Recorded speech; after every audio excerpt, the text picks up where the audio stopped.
រឿងខ្លាចាញ់ប្រាជ្ញាគីង្គក់និងអណ្ដើកមានសត្វខ្លាមួយដើរស្វែងរកស៊ីតាមទម្លាប់វាលុះដើរទៅប្រទះនឹងសត្វគីង្គក់មួយកំពុងលោតភ្លោតក៏ស្រែកសួរទៅថាយើបងម៉ាំងកាយេខ្លះហៅថាម៉ាំងកាជាឯងដើររកស៊ីអ្វីហ្នឹងគីង្គក់តបថាចុះបងខ្លាឯងដើរមករកអ្វីដែរខ្លាថាយើងដើររកស៊ីគីង្គក់តបថាយើងក៏ដើររកស៊ីដូចបងឯងដែរខ្លាថាចុះដើររកស៊ីអ្វីនឹងបានបើបងឯងលោតម្ដងបានមួយសុញដូចនេះទៅចាប់សត្វអ្វីនឹងបានគីង្គក់ក៏អួតអាត្មាប្រាថ្នាខ្លាកោតខ្លាចថាយើអ្វីបើឃើញយើងលោតតិចដូចនេះបើចង់លោតយ៉ាងណាក៏បានចង់ចាប់សត្វតូចក្តីធំប៉ុន្មានក្តីក៏បានទាំងអស់មិនចាញ់បងឯងទេខ្លាថាបើបងឯងពូកែដោយសម្ដីថានេះយើងលោតប្រឡងគ្នាពីត្រើយព្រែកមកខាងទៅត្រើយមកខាងមើលបើបងឯងលោតឆ្លងដល់យើងជឿថាពូកែមែនគីង្គក់ជាសត្វមានប្រាជ្ញាគិតឃើញថាសត្វខ្លានេះតែកាលណាវារៀបនឹងលោតរមែងចោលកន្ទុយទៅខាងក្រោយបើដូច្នេះអញចាំខំកន្ទុយវាកាលមុនវានឹងលោតទៅនោះទើបគីង្គក់តបទៅថាខ្លាចអ្វីបងខ្លាឯងបើចង់លោតពីត្រាំណាទៅត្រាំណាក៏បានដែរហើយយើងហ៊ានឲ្យបងឯងទៅឈរពីមុខយើងទៀតផងតែកាលណាយើងស្រែកថាហេត្រូវបងឯងលោតទៅចុះខ្លាជាសត្វឆោតមិនអាចគិតដឹងគំនិតគីង្គក់វានឹងខំកន្ទុយខ្លួននោះសោះឯខ្លួនទៀតក៏មិនបានគិតឃើញពីរបៀបខ្លួនដែលរៀបនឹងលោតទៅនោះធ្វើកិរិយាយ៉ាងណាដែរក៏ព្រមសន្យាទៅឈរនៅពីមុខគីង្គក់ឯគីង្គក់កាលខ្លាមកឈរពីមុខឃើញពេលល្អហើយក៏ប្រាប់ថាបងឯងប្រុងស្ដាប់រីឯខ្លារវល់តែប្រុងត្រចៀកស្ដាប់ចោលឯកន្ទុយនោះទៅត្រង់ពីមុខគីង្គក់ស្រែកថាហើយខំកន្ទុយជាប់ខ្លាលោតផ្លោតទៅភ្លាមដល់ត្រើយមកខាងមួយរំពេចអំណាចកន្ទុយខ្លាវត្តទៅមុខនោះដោយទាំងគីង្គក់ទៅផងដូចជាដុំដីដែលគេចោលនឹងឈើដង្ហក់ធ្លាក់ហួសទៅមុខខ្លាស្ទើរតែនឹងស្លាប់ខ្លាក៏មិនអាចដឹងបានប្រែប្រានទៅខាងក្រោយវិញស្រែកហៅថាបងម៉ាំងកាយេអើយមកគីង្គក់ឆ្លើយគូនៅឯនេះហើយខ្លាឮគីង្គក់ឆ្លើយពីមុខដូច្នោះក៏ថាបងម៉ាំងកាយេពូកែមែនហើយប៉ុន្តែខាងការចាប់សត្វនោះយើងមិនទាន់ឃើញរឹតបងឯងនៅឡើយបើដូច្នេះយើងនឹងចាប់សត្វលបងគ្នាទៀតគីង្គក់ព្រមក៏តបវិញថាបងទៅចាប់សត្វចោះបានសត្វប៉ុន្មានមកជួបគ្នានៅកន្លែងនេះយើងនឹងរើសសាច់នោះលបងគ្នាមើលតើអ្នកណាច្រើនជាងខ្លាព្រមក៏ចាញ់ទៅរកចាប់សត្វផ្សេងបានច្រើនឯគីង្គក់ក្រោយខ្លាចេញទៅនោះខំសង្វាតលោតទៅមិនដឹងនឹងទៅចាប់សត្វណាបានទេព្រោះធ្លាប់តែចាប់ចន្លេននិងសម្ោចសង្អាលោតបន្តិចទៅឃើញមានធ្យូងមកដុំពុនគ្រាប់សដែកក៏លេបធ្យូងនោះចូលទៅលោតបន្តិចទៅទៀតឃើញឆ្អឹងត្រីស្លាតមួយទូចនៅកណ្ដាលផ្លូវលេបថែមទៅទៀតលោតបន្តិចទៅទៀតឃើញគ្រាប់អង្ក្រេមអង្ក្រងមួយក៏លេបទៅទៀតបានជា3មុខល្មមតែពេញនោះ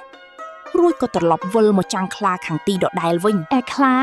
កាលបើស្វែងរកសត្វបានសពគ្រប់ហើយក៏ត្រឡប់មកឯកន្លែងដើមតាមសន្យាលុះមកដល់ឃើញគីង្គក់អង្គុយចាំច្រពុកពុកក៏សួរថាយើបងម៉ាំងកាយេមកដល់ហើយហ៎គីង្គក់តបថាយើងមកចាំឯងយូរណាស់ហើយមើលបងខ្លាឯងបានប៉ុន្មានមុខបងឯងរើចេញមកមើលយើងនឹងកត់ត្រាខ្លារើសសាច់នានាជាច្រើនមុខប្រាប់គីង្គក់រើសចេញអស់ទៅប្រាប់ថាអស់តែប៉ុណ្ណេះហើយគីង្គក់រើសចំណែករបស់ខ្លួនវិញឲ្យខ្លាមើលម្ដងទី1រើបញ្ចេញធ្យូងមកមុនខ្លាសួរថាសត្វអីបងគីង្គក់ថានឹងគេហៅថាកះរមួយខ្លាស្ដាប់មិនបានអង្វរថាគុំនិយាយបាលីបាគូបងសូមប្រាប់ជាសម្រាយមកចុះ គីងគក់ប្រាប់ថានេះកុយរមៀខ្លាក៏កោតថាយើខំដល់ទៅរមៀផងទី2រើឆ្អឹងត្រីស្លាតចេញមកទៀតខ្លាសួរថាសត្វអីសស្គុះដូចនេះបងគីងគក់ប្រាប់ថាផ្លុកដំរីសុកខ្លាថាអាណិតទៅគុំនិយាយបាឡីបាគូអ្វីគីងគក់ថានឹងគេហៅផ្លុកដំរីសខ្លារឹតតែកោតថាអាយ៉ាលេងដល់ផ្លុកដំរីសទៀតផងចុះអស់ប៉ុណ្ណឹងហើយឬនៅទៀតបងគីងគក់ថាយើអស់ប៉ុណ្ណឹងអ្នកម៉ែនៅច្រើនមុខណាស់បងឯងចាំតែរាប់ចុះទី3រើទម្លាក់គ្រាប់អង្ក្រេមអង្ក្រាំចេញមកខ្លាសួរថាសត្វអ្វីក្រហមផងខ្មៅផងដូចនេះគីងគក់តបថាផ្នាអាខ្លែកខ្លាថាសុំនិយាយជាសម្រាយទៅវិញមើលគីងគក់តបថានឹងហើយគេហៅថា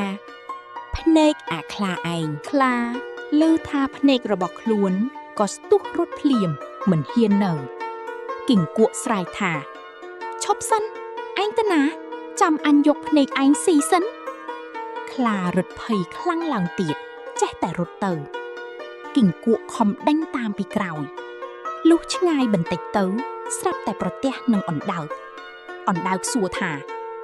បងម៉ាំងក៏យេរត់ទៅណាគីងគក់ថាបងជាបូរ៉ាល់ខ្ញុំដេញតាមខ្លាវារត់ទៅមិញបងប្រទះដែរឬអណ្ដើកថាឃើញវារត់ទៅហើយបើដូច្នេះខ្ញុំជួយតាមគីងគក់និងអណ្ដើកក៏នាំគ្នាតាមដើរបន្តិចទៅឃើញខ្លាសំងំពួនលើគុម្ពឫស្សីអណ្ដើកឃើញស្រែកប្រាប់ទៅគីងគក់ថាវានៅនឹងនេះទេគីងគក់ថាបងឯងចាំនៅត្រង់ទីនេះចុះខ្ញុំនឹងឡើងទៅចាប់វា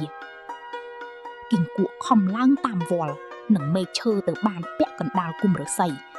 ស្រាប់តែរបូតដៃធ្លាក់មុខដៃលឺសូរប្រោតអណ្ដើកថាអូបងគីងគក់ថាខ្ញុំចុះមកបោចវល់យកទៅចងវាតែម្ដងខ្លាលឺដូច្នោះស្ទុះលោតចុះរត់ទៅទៀតទៅឃើញដើមឈើមួយដើមធំក៏ត្រេកអរខំឡើងទៅនៅសំងំមិនឲ្យសត្វទាំងពីរដឹងឯគីងគក់និងអណ្ដើកខំតាមដានទៅបាត់ដានត្រង់ដើមឈើនោះមើលលើឃើញឯខ្លាពួនក្រាបនៅលើមេឃឈើក្រមៀមទើបស្រែកប្រាប់គ្នាថាកូនយើងវានៅនេះទេគីងគក់ប្រាប់ថា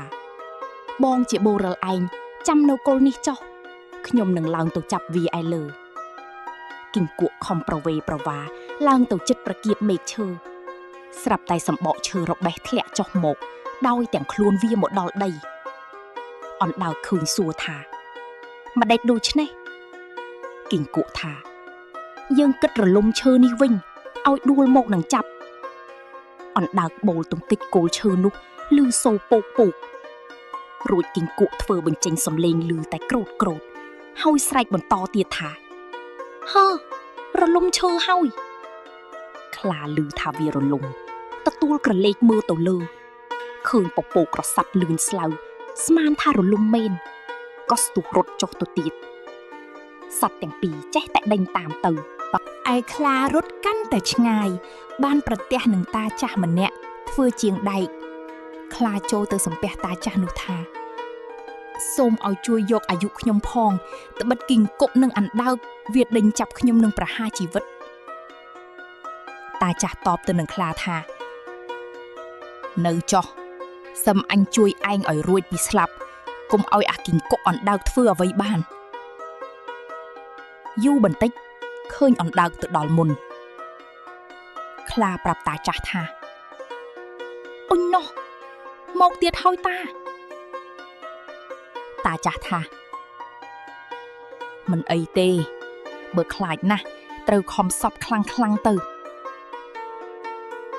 ខ្លារត់តែសពខ្លាំងឡើងតា ចាស់ចាប់អណ្ដើកនោះបានយកទ្របគួតអង្គុយហើយថាជាហើយចាំតែធ្វើដៃរួចសំស្ងោបន្តិចឃើញគីង្គក់ទៅដល់ទៀតខ្លាថាអានឹងហើយវាប្រាថ្នាតែភ្នែកខ្ញុំទេតាចាស់ប្រាប់ថាបើឯងខ្លាចណាស់ត្រូវយកខ្សែចងស្នប់ផ្ទាប់នឹងចង្កេះទៅខ្លាធ្វើតាម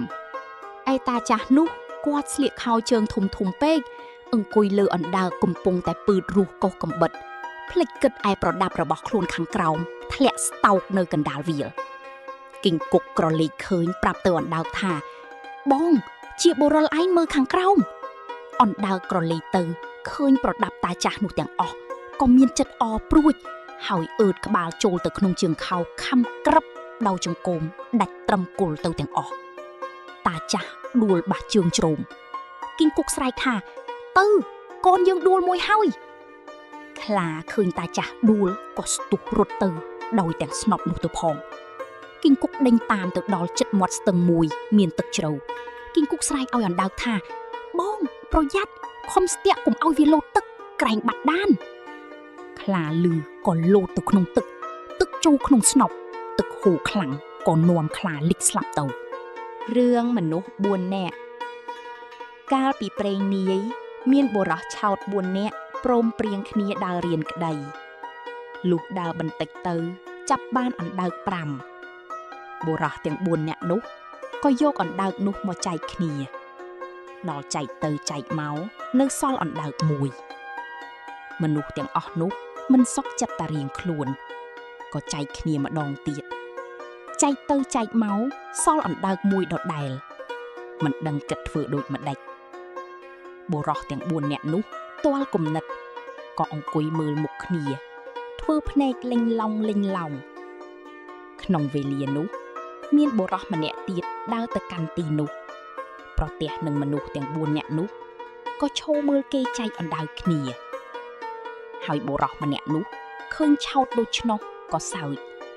ហើយនិយាយនឹងបុរស4នាក់នោះមើលទៅអ្នកដូចជាមិនសូវប្រសពសោះបុរស4នាក់គ្រាន់តែឮសម្ដីប៉ុណ្ណោះក៏និយាយថាអោលោកបើលោកចេះអាណិតមកចែកឲ្យយើងបន្តិចបុរសម្នាក់នោះឮដូច្នោះក៏ដើរចូលអង្គុយជិតចាប់អណ្ដើក5នោះមកហើយរើសមើលអណ្ដើកណាដែលធំជាងគេយកមកទ្រាប់អង្គុយនៅសល់អណ្ដើក4ចែកឲ្យបុរស4នាក់នោះមួយម្នាក់បុរស4នាក់ក៏សុកចិត្តរៀងខ្លួនហើយទាំងអស់គ្នាសួរគេនោះថាអ្នកមើលទៅអ្នកប្រហែលជាចេះក្តីបុរសនោះឆ្លើយថាខ្ញុំចេះបុរសទាំង4នាក់ក៏តបទៅវិញថាអូបើអ្នកចេះក្តីសូមមេត្តាប្រាប់យើងផងបុរសម្នាក់នោះឆ្លើយថាបើអ្នកចូលចិត្តឲ្យខ្ញុំប្រាប់ត្រូវអ្នកទន្ទិញតាមខ្ញុំបុរស4នាក់ឆ្លើយថាបាទហើយបុរសនោះប្រាប់ឲ្យអ្នកទាំង4នោះឲ្យទន្ទិញរៀងខ្លួនគឺប្រាប់បុរសទី1ថាទំពុកវាទៅភ្នៅវាជ្រុះបុរសទី2ថាមានប្រឡាយទៅទឹកវាហូរបុរសទី3ថាមានសម្រាមទៅឆ្កែវាជុះបុរសទី4ថាមីនទៅគីថាបុរស4នាក់ក៏ទន្ទិញពាក្យនេះចេះចាំគ្រប់គ្នាទៅហើយបុរស4នាក់នោះនាំគ្នាទៅឆ្ងាយទៅបានដល់ភូមិមួយនឹងរកផ្ទះសម្បែងសំណាក់ក៏គ្មានលុះបន្តិចទៅបានប្រទះនឹងយាយចាស់មេម៉ាយម្នាក់ក៏និយាយសុំផ្ទះយាយចាស់នោះសំណាក់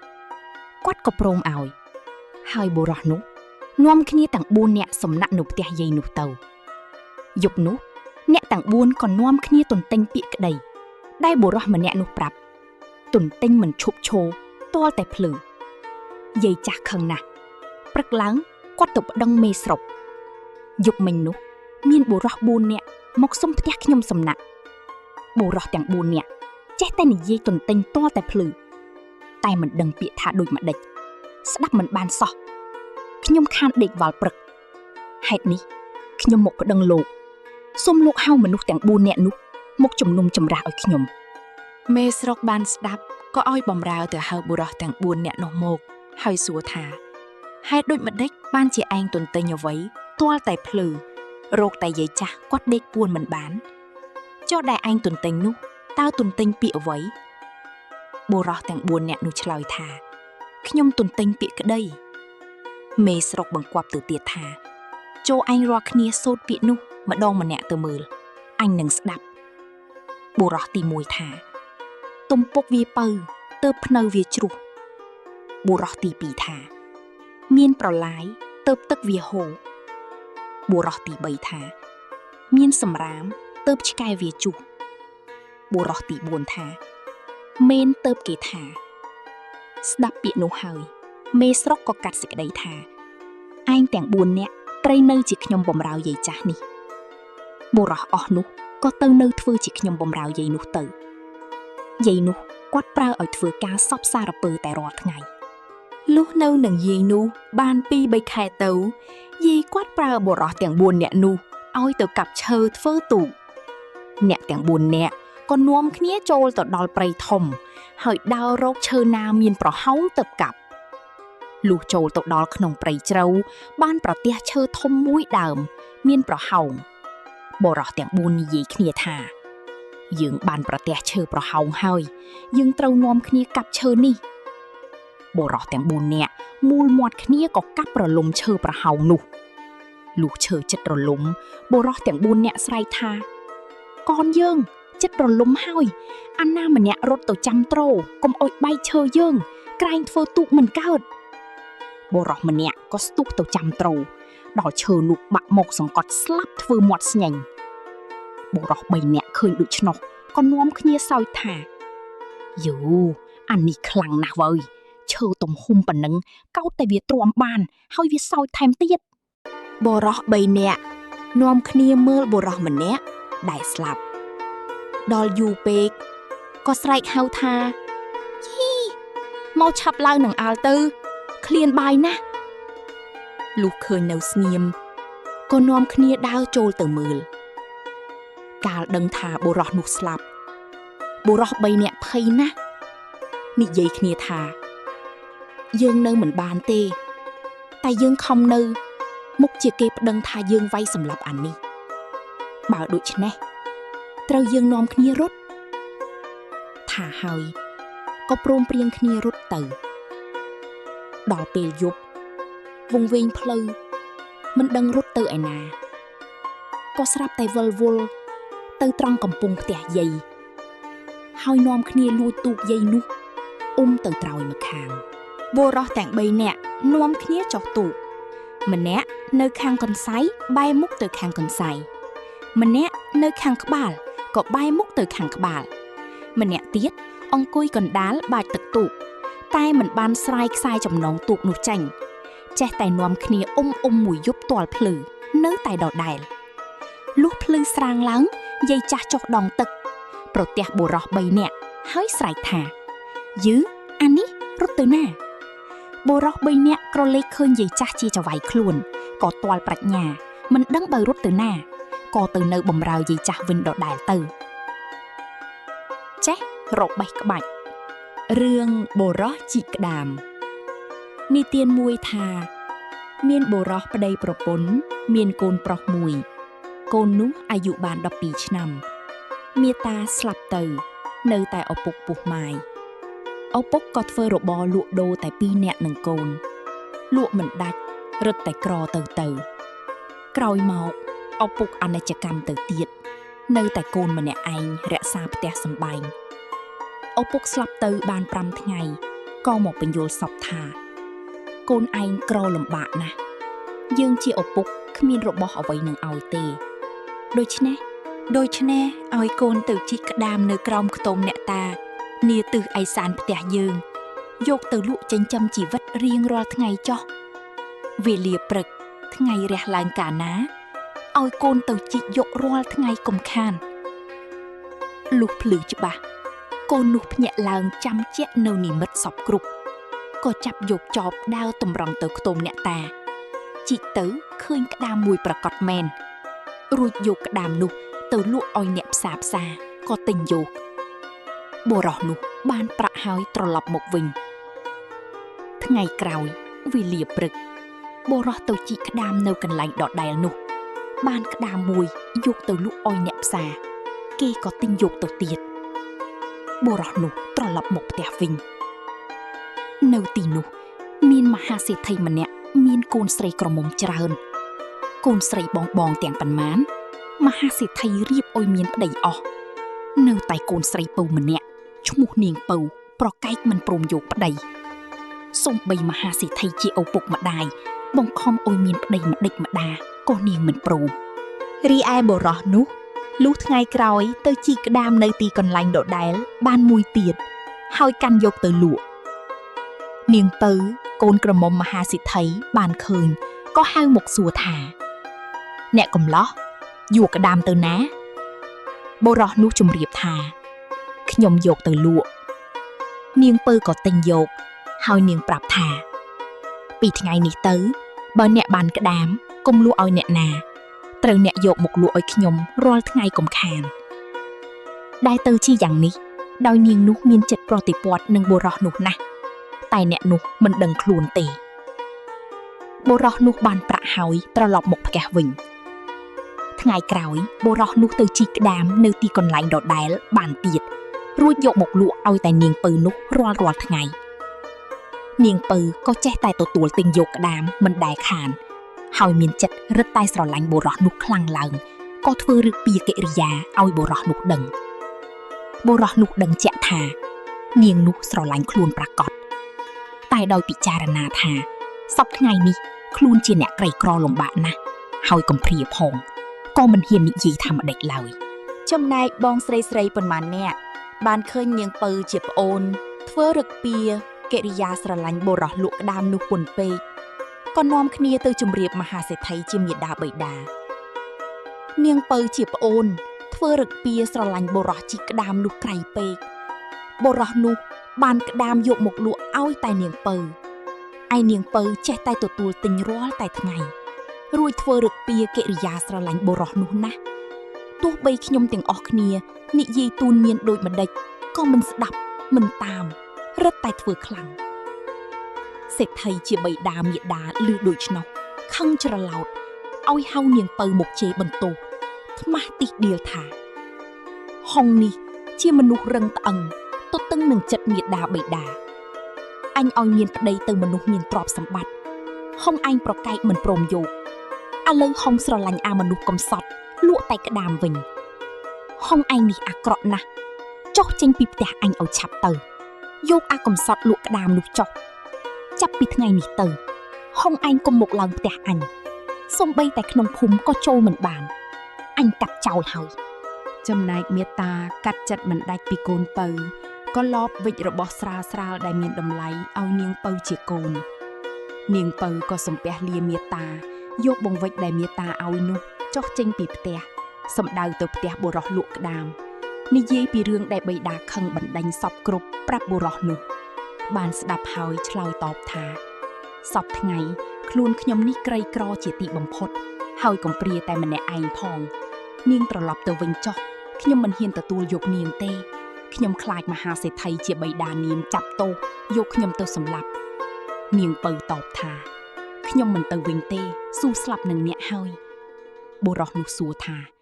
បើដូច្នេះយើងគិតដូចម្ដេចនាងពៅឆ្លើយថាបើអ្នកគិតឃើញយ៉ាងណាខ្ញុំទទួលធ្វើតាមយ៉ាងនោះទាំងអស់បុរសនោះនាំនាងពៅចេញចោលផ្ទះទៅនៅស្រុកក្រៅ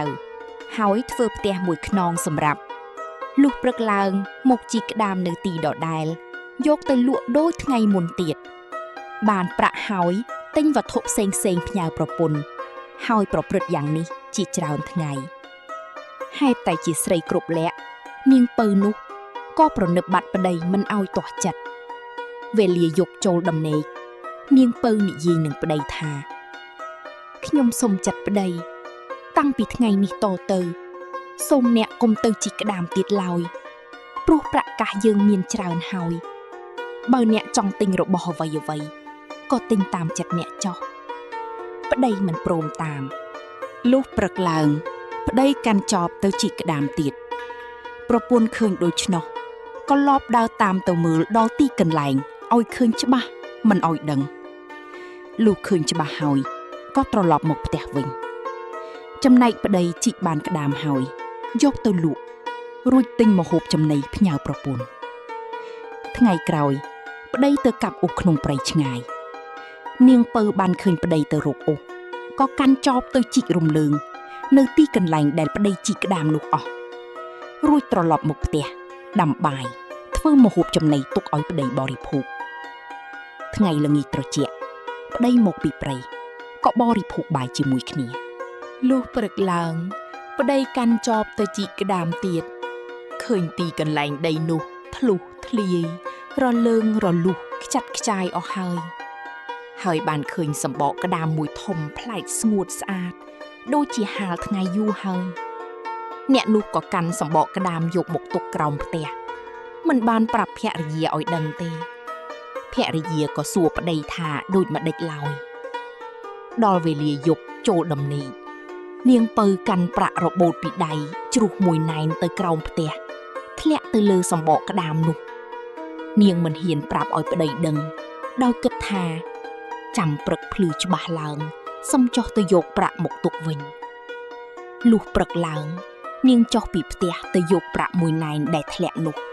ស្រាប់តែឃើញប្រាក់ណែនពេញសម្បកក្តាមនាងអរណាស់យកមកឲ្យប្តីសួរថា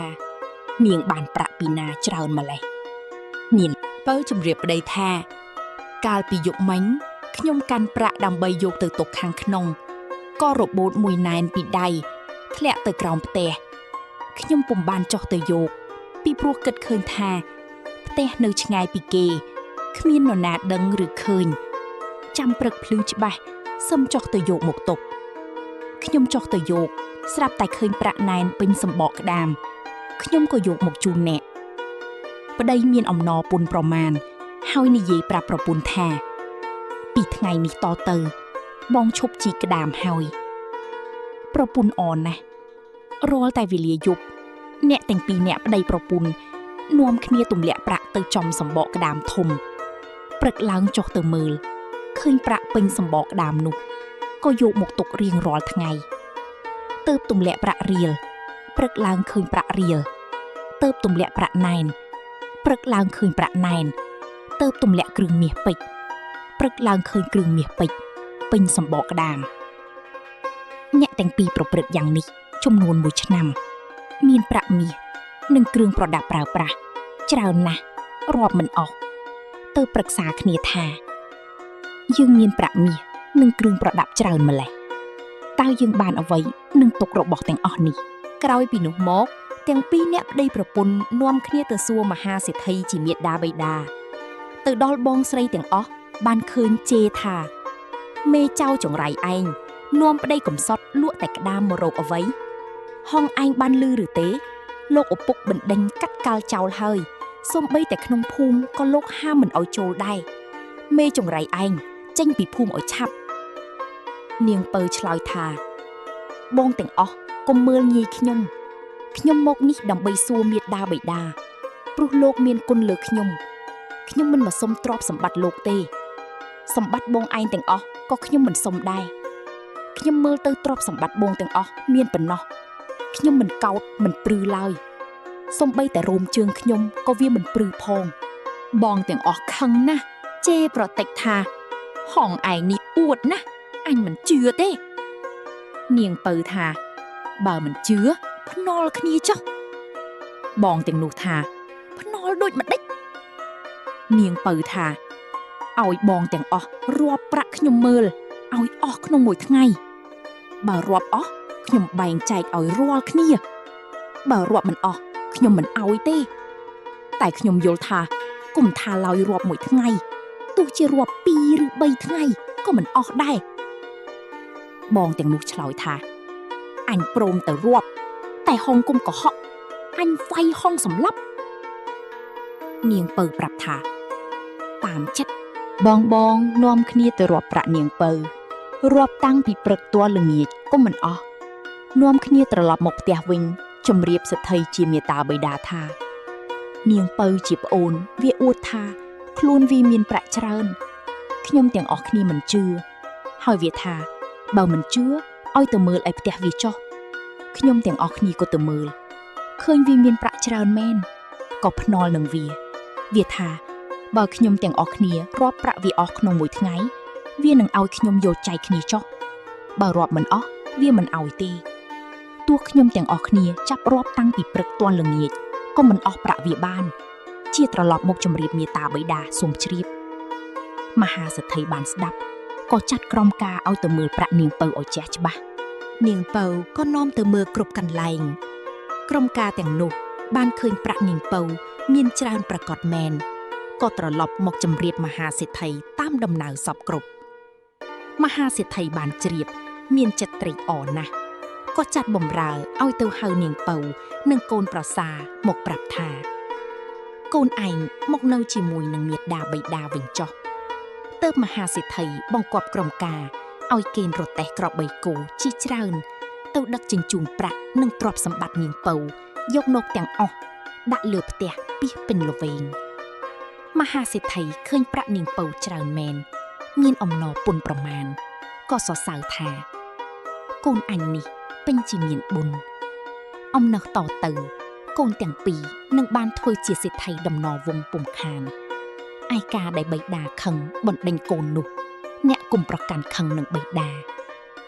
នាងពៅនិងប្តីក៏នៅផ្ទះជាមួយមាតាបិតាដូចដើមវិញមកចំណែកបងស្រីទាំងប៉ុន្មានក៏កោតខ្លាចនាងពៅនិងប្អូនថ្លៃនោះណាស់លុះមហាសេដ្ឋីជាបិតាទទួលមរណភាពទៅវេលាណាប្តីនោះនិងនាងពៅភរិយាក៏បានឡើងធ្វើជាសេដ្ឋីជំនួសបិតាតទៅឈើពុកគុំដាក់គូតអង្គុយរឿងអាកុហកស៊ីកាលពីព្រេងនាយមានក្មេងម្នាក់នៅជាមួយម្ដាយចិញ្ចឹមជ្រូកកម្រាមមួយដល់ជ្រូកនោះធំឡើងក្មេងនោះចង់ស៊ីសាច់ជ្រូកក៏និយាយនឹងម្ដាយថាម៉ែខ្ញុំចង់ស៊ីសាច់ជ្រូកសូមម៉ែឲ្យខ្ញុំកាប់ជ្រូកយើងនោះស៊ីផឹកស្រាទៅម្ដាយខាត់ថាកុំអញស៊ីអីក៏ច្រើនម្លេះទុកវានឹងលក់យកប្រាក់កាសចាយកូនឮម្ដាយខាត់ដូច្នោះក៏នឹកតែក្នុងចិត្តចង់ស៊ីសាច់ជ្រូកតែសពថ្ងៃពុំមានភ្លេចមានការមួយថ្ងៃកូននោះភ្ញាក់ឡើងពីដេកនិយាយប្រាប់ម្ដាយថាត្បិតទេវតាប្រាប់ខ្ញុំថាមានមាសប្រាក់ច្រើនណាស់ម៉ែសូមម៉ែជូនខ្ញុំទៅយកម្ដាយឮកូននិយាយប្រាប់ដូច្នោះសួរថាមាសប្រាក់នៅឯណាកូនឆ្លើយថាម៉ែទៅនឹងខ្ញុំចុះបើខ្ញុំបង្គាប់ដូចម្ដេចម៉ែធ្វើតាមខ្ញុំ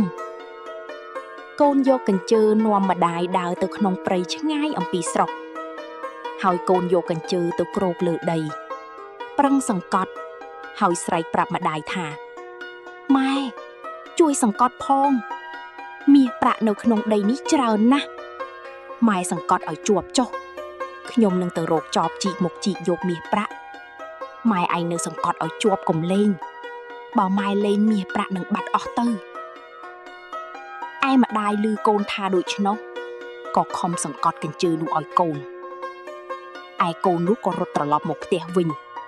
ចាប់ជ្រូកនោះយកមកកាប់ចំអិនជាអាហារបបួលអស់បងប្អូនអ្នកផ្ទះជិតខាងមកស៊ីផឹកស្រាលេងសប្បាយម្ដាយនៅចាំកូនឯព្រៃទន្ទឹងពុំឃើញមកឃ្លានបាយអស់កម្លាំងរយដៃរយជើងរបូតចេញពីលើកញ្ជើពុំឃើញមានអ្វីសោះលុះម្ដាយចាំកូនយូរពេកនឹកថាកូនបញ្ឆោតហើយក៏លេងកញ្ជើចោលត្រឡប់ទៅផ្ទះវិញឃើញកូនកំពុងតែស៊ីសាច់ជ្រូកផឹកស្រាលេងសប្បាយដូច្នោះក៏ខឹងនឹងកូនណាស់ហើយនិយាយនឹងប្អូនខ្លួនថាត្បិតកូននោះវាខូចណាស់ទុកចិញ្ចឹមមិនបានទេត្រូវឯងច្រកការុងយកទៅទម្លាក់ក្នុងទឹកសម្លាប់ទៅប្អូនឮដូច្នោះសួរទៅបងថាដំណើរដូចម្ដេចបានជាយកកូនច្រកការុងទៅចោលក្នុងទឹកសម្លាប់បងនិយាយប្រាប់ទៅប្អូនតាមដំណើរសពគ្រប់ថាវាចេះបញ្ឆោតអញឲ្យទៅក្នុងព្រៃថាទៅយកមាសប្រាក់ហើយឲ្យអញនៅចាំក្នុងព្រៃលុះត្រាតែដល់ថ្ងៃឃ្លានបាយស្ទើរតែនឹងដាច់ពោះវាមកកាប់ជ្រូកស៊ីផឹកស្រាលេងសប្បាយជ្រូកអញតែមួយទ ទុកលក់ឲ្យគេយកប្រាក់ចាយទេតើ ប្អូននោះក៏ទៅចាប់អាកុហកស៊ីច្រកក្នុងការ៉ុងធំចងមាត់ការ៉ុងជាប់ល្អហើយលើកលីយកទៅនឹងចោលក្នុងទឹកទន្លេលុះទៅដល់មាត់ទន្លេអាកុហកស៊ីនិយាយនឹងមាវាថាលោកមាអាណិតខ្ញុំមុខជាស្លាប់ហើយបើដូច្នេះសូមលោកមាអាណិតទៅយកក្បួនកុហកមកឲ្យខ្ញុំបន្តិចត្បិតខ្ញុំស្លាប់ទៅនឹងទៅនៅឯឋានខ្មោចបើគ្មានក្បួនកុហកនឹងកុហកខ្មោចស៊ីពុំបានទេនោះនឹងដាច់ពុះស្លាប់ឯមាឮក្មួយអង្វរដូច្នោះក៏សួរទៅក្មួយវិញថាក្បួនកុហកនោះឯងទុកនៅឯណាក្មួយប្រាប់ទៅមាថាខ្ញុំដាក់នៅលើធ្នឹមមាក៏ដាក់អាកុហកស៊ីទុកចោលនៅមាត់កំពង់ទឹកហើយត្រឡប់ទៅរកក្បួននោះនិងយកមកឲ្យអាកុហកស៊ីវិញកាលនោះមានមនុស្សកាចខ្លងម្នាក់ដើរមកជិតអាកុហកស៊ីក៏ធ្វើនិយាយថាអញមកតមខ្លងក្នុងការ៉ុងនេះយូរថ្ងៃហើយមិនដឹងជាហើយឬនៅឃើញហាក់ដូចសះជីហើយមនុស្សខ្លងឮអាកុហកស៊ីថាតមខ្លងក្នុងការ៉ុងដូច្នោះដោយខ្លួនកើតខ្លងក៏សួរថាតមខ្លងក្នុងការ៉ុងនេះបានជាឬអាកុហកស៊ីប្រាប់ថាត្បិតខ្ញុំកើតខ្លងគេឲ្យតបក្នុងការ៉ុងនេះយូរថ្ងៃហើយមិនដឹងជាហើយឬនៅទេអាណិតស្រាយមាត់ការ៉ុងឲ្យខ្ញុំបន្តិចមើលមនុស្សខ្លងក៏ស្រាយមាត់ការ៉ុងឲ្យអាកុហកស៊ីចេញមកអាកុហកស៊ីចេញពីការ៉ុងបោះខ្លួនមើលហើយប្រាប់ថាជាខ្លងហើយអាកំឡុងឮពាក្យអាកុហកស៊ីថាតំខ្លងក្នុងការ៉ុងជាដូចនោះក៏និយាយថាឲ្យគ្នាតំខ្លងផងអាកុហកស៊ីឮដូចនោះអណាស់គិតថាអញអស់ស្លាប់ហើយបានជាអាកំឡុងស្លាប់ជួសអាកុហកស៊ីប្រាប់អាកំឡុងថាបើឯងចង់ជាខ្លងឆាប់ត្រូវកាន់ត្រណុំឲ្យជាប់កុំនិយាយស្ដីនឹងអ្នកណាឲ្យសោះបើនរណាមកសួរក្ដីមកជេរមកវាយដូចម្ដេចក្ដីត្រូវកុំនិយាយកុំស្ដីខំកាន់ត្រណុំឲ្យខ្ជាប់ទើបបានជាឆាប់អាកំឡុងឮអាកុហកស៊ីថាដូចនោះក៏ទទួលចាំហើយចូលទៅក្នុងការ៉ុងអាកុហកស៊ីចងមាត់ការ៉ុងជាប់ហើយរត់បាត់ទៅមាននោះរោគតម្រាអាកុហកស៊ីពុំឃើញដឹងថាអាកុហកស៊ីបញ្ឆោតខ្លួនខឹងណាស់ក៏នឹកក្នុងចិត្តថាបើអញទៅដល់អញនឹងទម្លាក់វាទៅក្នុងទឹកឲ្យស្លាប់ភ្លាមហើយខំដើរទៅដល់ហើយក៏ស្ទុះចូលទៅដាល់វាយអាកំឡុងដោយស្មានថាជាអាកុហកស៊ីអាកំឡុងខំអត់ព្រោះចាំជាខ្លួនលុះវាយធាក់អស់ចិត្តហើយមានោះក៏លើកការ៉ុងបោះទៅក្នុងទឹកឲ្យស្លាប់ឯអាកុហកស៊ីរួចពីនេះទៅជួបនឹងមនុស្សកុហកម្នាក់ចេះកុហកដូចគ្នាកំពុងតែមុជទឹកអាកុហកនោះឃើញអាកុហកស៊ីកំពុងដើរទៅពីចម្ងាយក៏ធ្វើជាមុជទឹកយូរបន្តិចងើបឡើងហើយលើកកាសឡើងបង្ហាញថាអញមុជទឹកទៅខាងក្រោមមានគេលេងបៀ